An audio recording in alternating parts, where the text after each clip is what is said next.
Bonjour et bienvenue dans le podcast Remue Conscience. Le podcast où tu remues ta conscience pour apprendre à t'aimer, t'accepter, te sentir bien, te comprendre, te connaître et améliorer tes relations. Je te partage mes prises de conscience, les prises de conscience des personnes que j'accompagne, car je suis psychologue, car ces prises de conscience changent considérablement la vie. En tout cas, elles changent la mienne et je t'en parle pour t'aider, si tu le souhaites, à faire de même pour toi.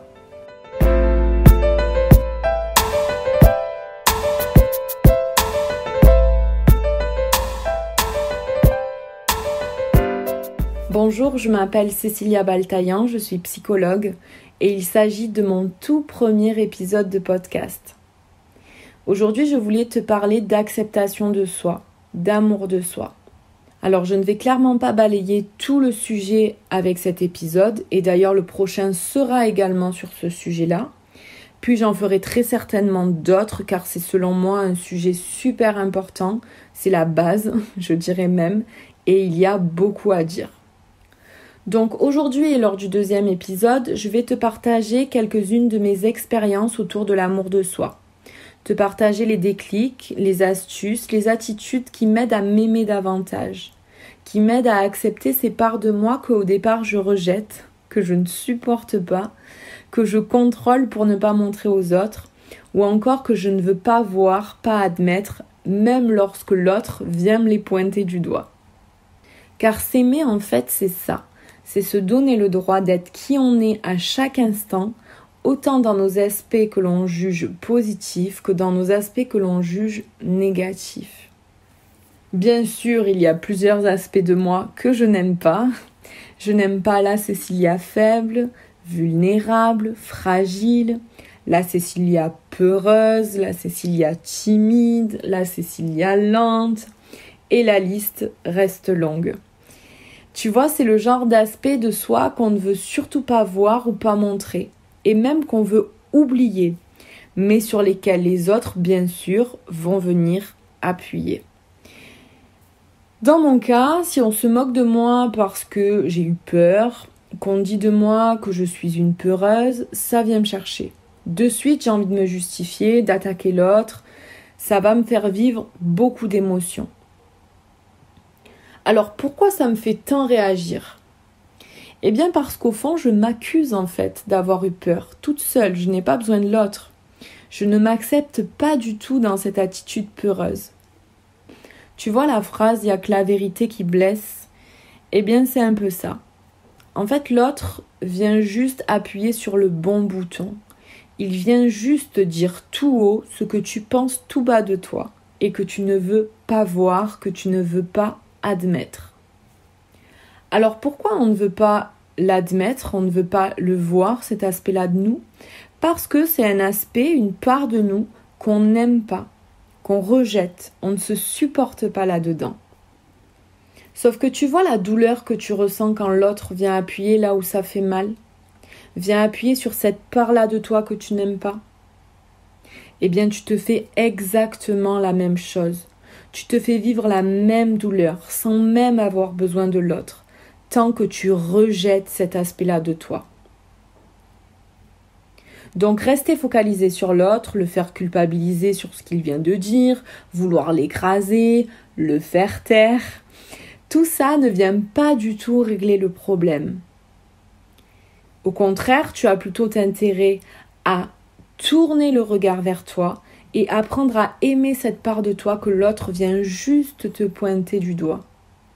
Ce sera bien plus bénéfique et intelligent pour toi.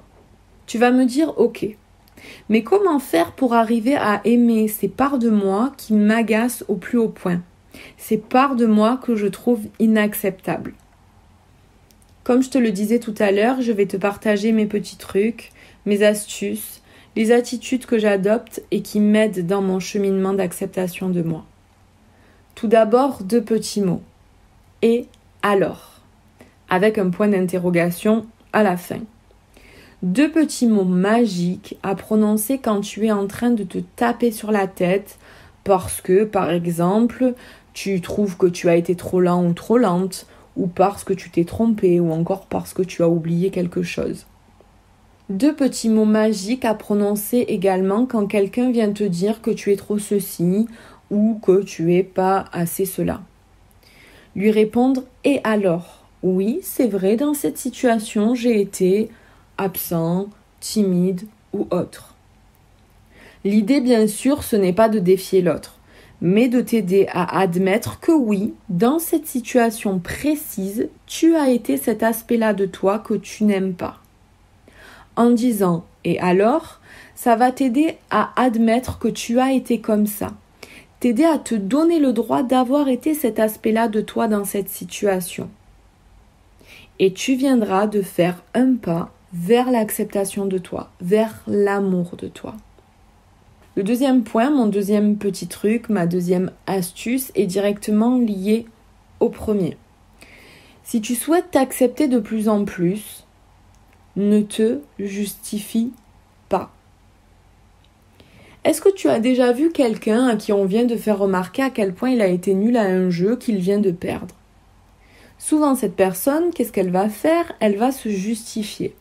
Elle va démontrer par A plus B que si elle a perdu, c'est parce qu'elle n'a pas eu de chance ou parce que les autres ont eu, eux, de la chance. Pareil, est-ce que tu as déjà vu une personne à qui on vient de dire qu'elle est mauvaise conductrice ?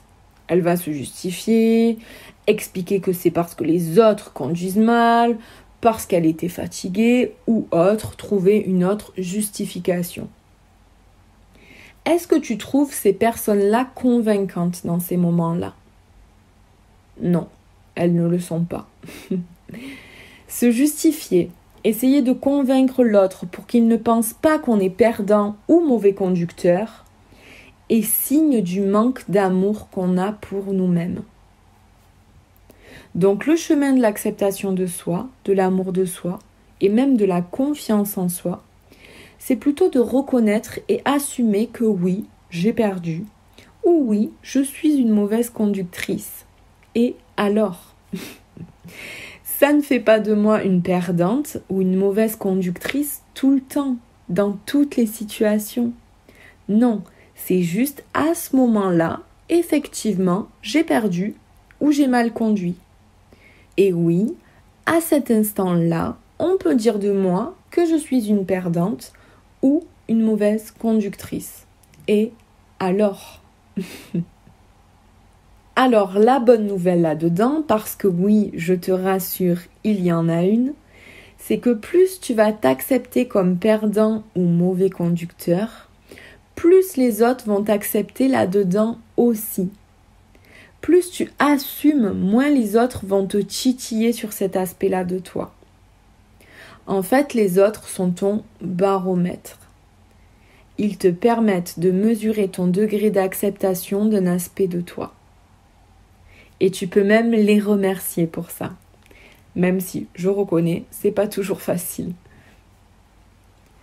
Pour illustrer ce que je te raconte, je vais te donner 2 exemples perso. La première fois que j'ai expérimenté ce que je viens de te raconter, c'était lors d'un atelier sur la confiance en soi avec l'école Écoute ton corps, école québécoise de développement personnel que j'affectionne tout particulièrement. Alors on était un groupe de personnes qui suivaient l'atelier dans une même salle, et puis on devait se lever et aller faire à 3 personnes une critique. Partager à la personne un aspect d'elle qu'on avait remarqué et qu'on jugeait plutôt de négatif. On avait également pour consigne, lorsqu'on recevait une critique, d'uniquement répondre « merci pour ton partage ». Donc on démarre cet exercice et là j'ai 2 personnes qui viennent me dire qu'elles me trouvent timide, renfermée, car je ne prends jamais la parole. Je les remercie pour leur partage, pour leurs remarques, je suis vraiment la consigne à la lettre. À cette époque-là, la Cécilia timide, je l'ai depuis longtemps dans mon collimateur et j'ai du mal à l'accepter. Mais de simplement avoir dit merci à ces 2 personnes qui sont venues me faire remarquer que j'étais timide et que je ne prenais pas la parole, eh bien ça m'a aidé à dépasser cette attitude, à dépasser ce comportement timide.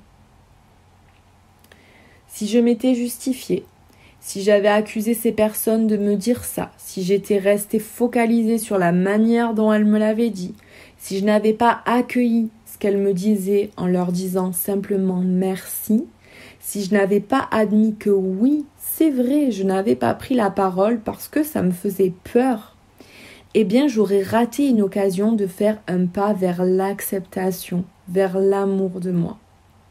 Et pire, je me serais enlisée dans ce comportement timide. Là, en disant simplement ce merci, ça m'a permis d'accueillir, d'accepter ce qu'elles étaient en train de me dire. J'ai tendu la main à la Cécilia timide. Je l'ai acceptée, je l'ai aimée davantage. Et derrière, c'est ça qui est fort, c'est que ça m'a permis directement de sortir de ce comportement timide. Je ne me suis pas enlisée dans cet aspect-là de moi. Au contraire, j'ai comme été prise d'un nouvel élan et à la fin de l'exercice, lorsque l'animatrice a demandé si on avait des partages à faire, eh bien j'ai levé la main et j'ai partagé ce que j'avais vécu. Ce que je n'avais pas réussi à faire depuis le début de l'atelier. Vous voyez, c'est parce que j'ai accepté cette part-là de moi que je n'aime pas, la Cécilia timide, c'est parce que je l'ai considérée et reconnue, et donc si je résume, c'est parce que je lui ai donné de l'amour à cette Cécilia timide, que j'ai pu révéler un autre aspect de moi que j'aime davantage, la Cécilia qui ose, qui prend la parole et qui prend sa place. Mais si j'avais continué de ne pas accepter ma timidité, vous avez deviné ce qu'il se serait passé, eh bien je serais restée bloquée avec ma timidité et je n'aurais jamais réussi à prendre la parole. Cet exemple illustre la célèbre phrase de Lise Bourbeau, créatrice de l'école Écoute ton corps dont je vous parlais tout à l'heure. Donc la phrase est la suivante: il est nécessaire d'accepter d'être ce qu'on ne veut pas être pour arriver à être ce que l'on veut être. Autrement dit, rien ne change si on n'y met pas de l'amour, de l'acceptation et qu'on continue de se rejeter. Un autre exemple pour illustrer mon propos, c'est un exemple avec mon père. En fait, avec mon frère, on devait tirer une bâche, je vous passe les détails.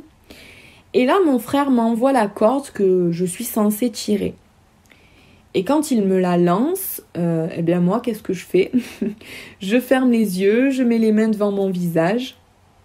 J'ai eu peur en fait, j'ai pas du tout été réactive et j'ai pas du tout eu le réflexe d'attraper la corde. Et là, en fait, mon père voit la scène et il dit: c'est pas possible d'avoir peur comme ça, mais de qui elle tire? Alors là, je vous laisse imaginer les émotions que ça m'a fait vivre. Mais comme j'ai un peu d'entraînement, au lieu d'accuser mon père, au lieu de me mettre en colère ou de me justifier pour redorer mon image auprès de lui, pour lui enlever de la tête l'idée que je ne suis qu'une peureuse, eh bien j'ai décidé de tourner le regard vers moi. Car je savais que rester bloquée sur mon père ne servait à rien et ne m'aiderait pas à m'accepter. Je savais que ça ne réglerait pas le problème. J'ai alors répondu à mon père: oui, j'ai eu peur. Mais effectivement, je lui ai répondu, mais je me le suis dit à moi-même également en même temps. Oui, j'ai juste eu peur.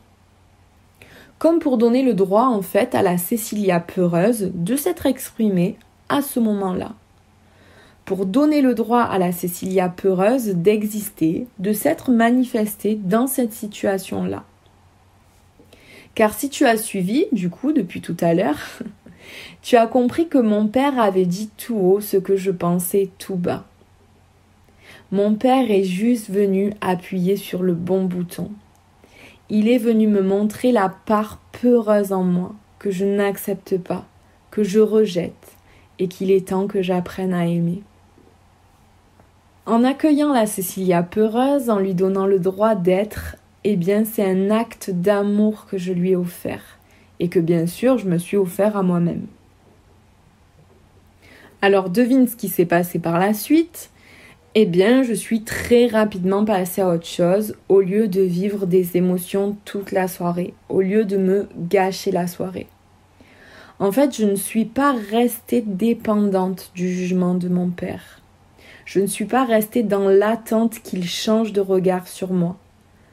Je ne suis pas restée là à m'assurer toutes les 2 secondes qu'il m'excuse d'avoir eu peur et me trouve super, me trouve génial malgré tout. Parce que je sais que ce regard de mon père ne pourra changer que lorsque le regard que je me porte sur moi-même changera. Donc me focaliser sur ce que pensait mon père à ce moment-là n'était pas du tout regarder au bon endroit, n'était pas du tout mettre mon énergie au bon endroit. Pour conclure, c'est lorsque j'aurai accepté la Cécilia peureuse que les remarques des autres ne m'interpelleront même plus. Et même ces remarques-là finiront par diminuer. Voilà, c'était mes exemples pour illustrer mes 2 premières astuces, attitudes, manières de réagir qui m'aident à cheminer vers l'amour de moi. Si je résume, le fameux « et alors » est l'arrêt de la justification. Je reviens rapidement lors d'un prochain épisode avec d'autres petits trucs, d'autres petites astuces pour t'aider à t'aimer davantage, pour t'aider à te révéler et illuminer ta vie. Rien que ça. Si tu souhaites en savoir davantage sur moi et sur l'accompagnement que je propose, je t'invite à consulter mon site internet www.ceciliabaltaillan-psychologue.com et je t'invite aussi à me contacter. Merci pour ton écoute et à bientôt.